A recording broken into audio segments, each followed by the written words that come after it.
అందరికీ నమస్కారం.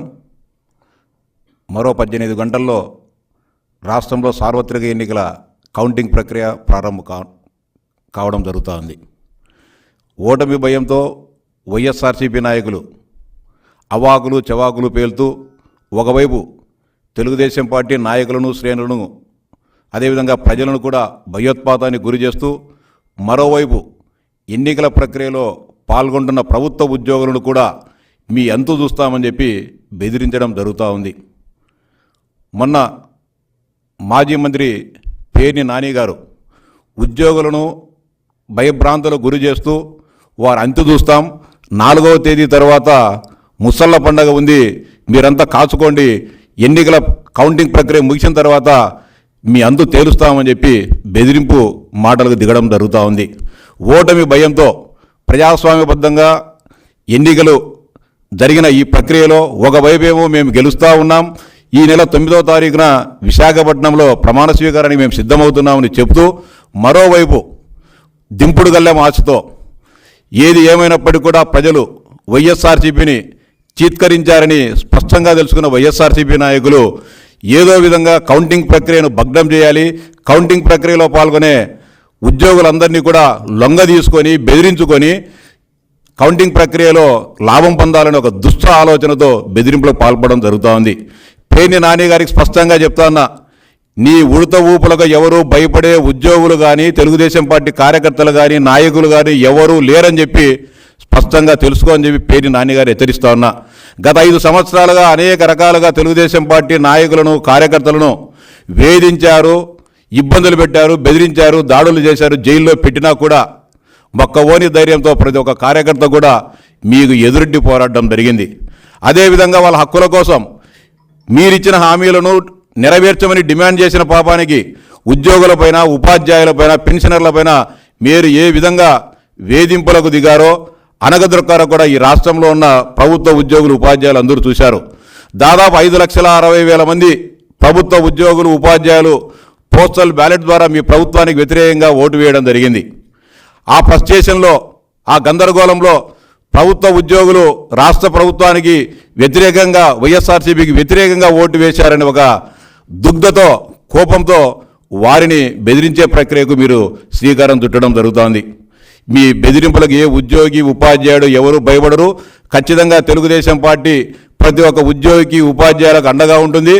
ఖచ్చితంగా వారు స్వేచ్ఛాయుత వాతావరణంలో ఎన్నికల కౌంటింగ్ ప్రక్రియను సజావుగా జరిపించాలని చెప్పి తెలుగుదేశం పార్టీ సవినయంగా విజ్ఞప్తి చేస్తూ ఉంది.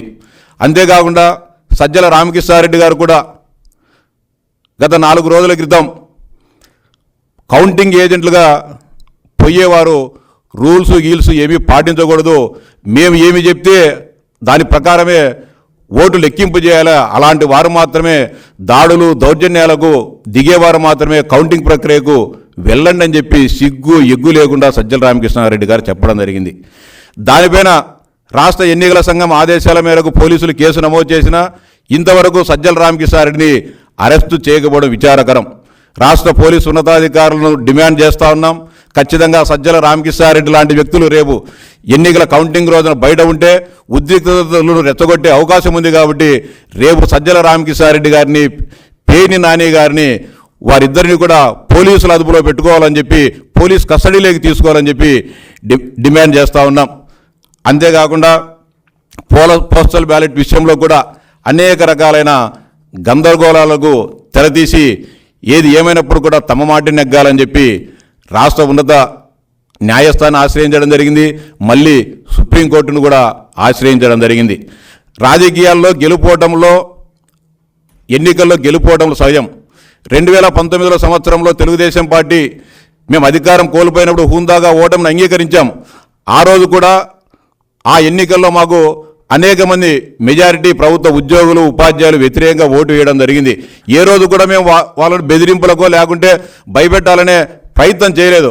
ఆ ఎన్నికను మేము హుందాగా ఓటమిని అంగీకరించాం. ప్రజాస్వామ్యబద్ధంగా ఈ ప్రభుత్వం చేసే అవినీతి, అరాచక పాలనకు వ్యతిరేకంగా ప్రజా సమస్యల పరిష్కారం కోసం ప్రజా ఉద్యమాలు చేశాం, పోరాడం, ప్రజలకు అండగా నిలిచాం. ఎన్నికను హుందాగా స్వీకరించుకోకుండా ఎన్నికలో ఓడిపోతామని స్పష్టంగా తెలుసుకున్న నాయకులు, అంటే మీ మాటల ద్వారా, మీ చేతల ద్వారా, మీ వ్యవహార శైలి ద్వారా, మీ భావోద్వేగాల ద్వారా మీరు ముందే ఓటమిని అంగీకరించినారనేది స్పష్టంగా తెలుస్తూ ఉంది.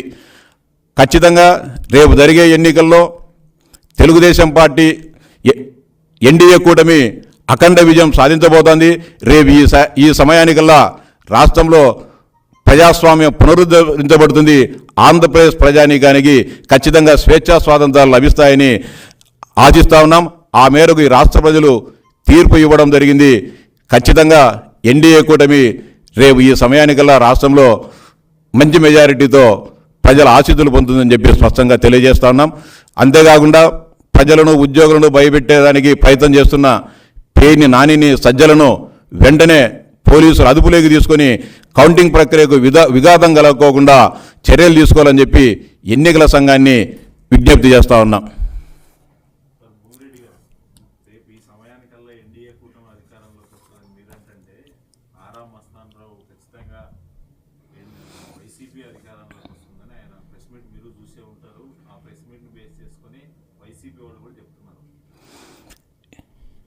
మొన్న 1వ తేదీన ఆఖరి విడత ఎన్నికలు ముగిసిన తర్వాత దేశవ్యాప్తంగా అనేక మంది సెఫాలజిస్టులు, అనేక సర్వే సంస్థలు వారి చేసిన సర్వే ఫలితాలను విడుదల చేయడం జరిగింది. రకరకాల సంస్థలు, కొన్ని పెద్ద సంస్థలు, చిన్న సంస్థలు అన్నీ కూడా ఫలానా దేశంలో ఫలానా పార్టీకి ఇన్ని సీట్లు వస్తాయి, ఫలానా రాష్ట్రంలో ఈ పార్టీ ముందంజలో ఉంది. ఆ కోవలోనే ఆంధ్రప్రదేశ్లో కూడా కొన్ని సంస్థలు ఎన్డీఏ కూటమి అధికారంలోకి వస్తుంది, కొన్ని సంస్థలు వైఎస్ఆర్సీపీ అధికారంలోకి వస్తుందని ఇవ్వడం జరిగింది. అది సర్వసాధారణం. వారి సర్వే సంస్థలు వారి ఫలితాలను బట్టి వాళ్ళు ఇవ్వడం జరిగింది. కానీ ఆరామస్థాన్ గారు మాత్రమే ప్రత్యేకంగా ఈ రాష్ట్రంలో వైఎస్ఆర్సీపీ అధికారంలోకి వస్తాయని చెప్పడం జరిగింది. ఆయన చెప్తున్న విశ్లేషణలు కానీ, ఆయన చెప్తున్న భావన కూడా ఎంత పక్షపాత ధోరణితో మాట్లాడుతున్నారో అర్థమవుతోంది. ఆరామస్థాన్ గారికి సవాల్ చేస్తాను ఈ సందర్భంగా, మీరు 1వ తేదీ మధ్యాహ్నం 12 గంటల నుంచి సాయంత్రం 4:30 గంటల వరకు ఎక్కడ ఉన్నారో వివరాలు చెప్పగలరని ఆరామస్థాన్ నేను సవాల్ చేస్తున్నా. మీరు ఆ రోజు ప్రభుత్వ సలహాదారు సజ్జల రామకృష్ణారెడ్డి, ఆయన కొడుకు భార్గవ్ దగ్గర మీరు దాదాపు 4 గంటల పాటు సమావేశమై వారిచ్చిన సూచనలు, సలహాలు వారికి ప్రభావితానికి లోనై మీరు విజయవాడ నుంచి చిలకలూరుపేటకు పోయి మీరు ప్రెస్ మీట్ పెట్టి వైఎస్ఆర్సీపీ అధికారంలోకి వస్తుందని చెప్పి మీ సర్వే ఫలితాలని చెప్పి చెప్పడం జరిగింది.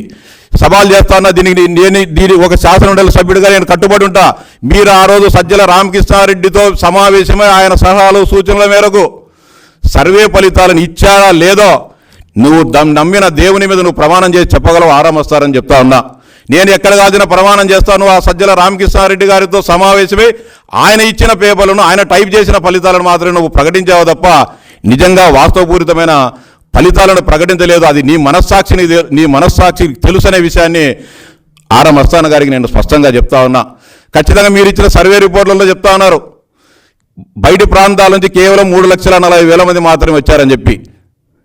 ఈ భారతదేశం నుంచి దాదాపు 12 లక్షల మంది బయటి ఓటర్లు ఆంధ్రప్రదేశ్ రాష్ట్రంలోకి వచ్చి ఓట్లు వేయడం జరిగింది. ఒక్క బెంగళూరు నగరం నుంచే 4 లక్షల మంది ఓటర్లు ఆంధ్రప్రదేశ్కి వచ్చి వారికి నచ్చిన పార్టీకి, వారు మెచ్చిన పార్టీకి వాళ్ళు ఓట్లు వేసుకోవడం జరిగింది. మీరు చేసిన క్యాల్కులేషన్సే తప్పు.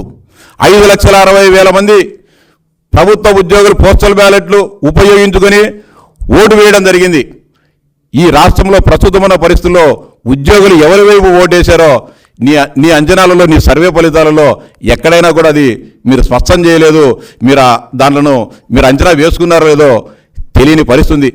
నిరుద్యోగ యువత ఈ రాష్ట్ర ప్రభుత్వం మీద ఎంత అసహనంగా ఉందో వారి గురించి కూడా మీ సమీక్షల్లో కానీ, మీ సర్వేలో కానీ ఎక్కడ రాలేదు. కానీ ఎవరికి కావాల్సిన సర్వేలు వాళ్ళు ఇచ్చుకునే దాంట్లో స్వేచ్ఛ ఉంది, మేము దాన్ని ప్రశ్నించడంలే. ఎవరికి నీకు తోచింది ఇచ్చావు, కానీ దాన్ని పక్షపాత ధోరణితో ఇచ్చేసి దీన్ని మళ్ళా అనేక మంది కార్యకర్తలను ఈరోజు మీ మాటలు నమ్మో, లేకుంటే ఇతర మాటలు నమ్మో ప్రభావితానికి లోనయ్యే వాళ్ళు ఎవరూ లేరు. రాష్ట్ర ప్రజలకు స్పష్టంగా తెలుసు. ఆరామస్థాన్ కానీ, ఇంకొక మస్థాన్ కానీ ఎవరు చెప్పినా, ఎవరు చేసినా రేపు బంపర్ మెజారిటీతో అత్యధిక స్థానాలతో ఎన్డీఏ కూటమి అధికారంలోకి రాబోతోందనే విషయాన్ని ఆరా మస్తాన్ గారు రేపు ఉదయం 9:30 గంటలకే ఆయనకు తేటతెల్లమవుతుంది. మరోసారి కూడా స్పష్టంగా చెప్తా ఉన్నా, ఉదయం మధ్యాహ్నం 12 గంటల నుంచి సాయంత్రం 4:30 గంటల వరకు మీరు ఎవరితో కలిశారో, ఎవరితో సమావేశమయ్యారో స్పష్టం చేయాలని చెప్పి ఆరా మస్తాన్ గారిని డిమాండ్ చేస్తా ఉన్నా.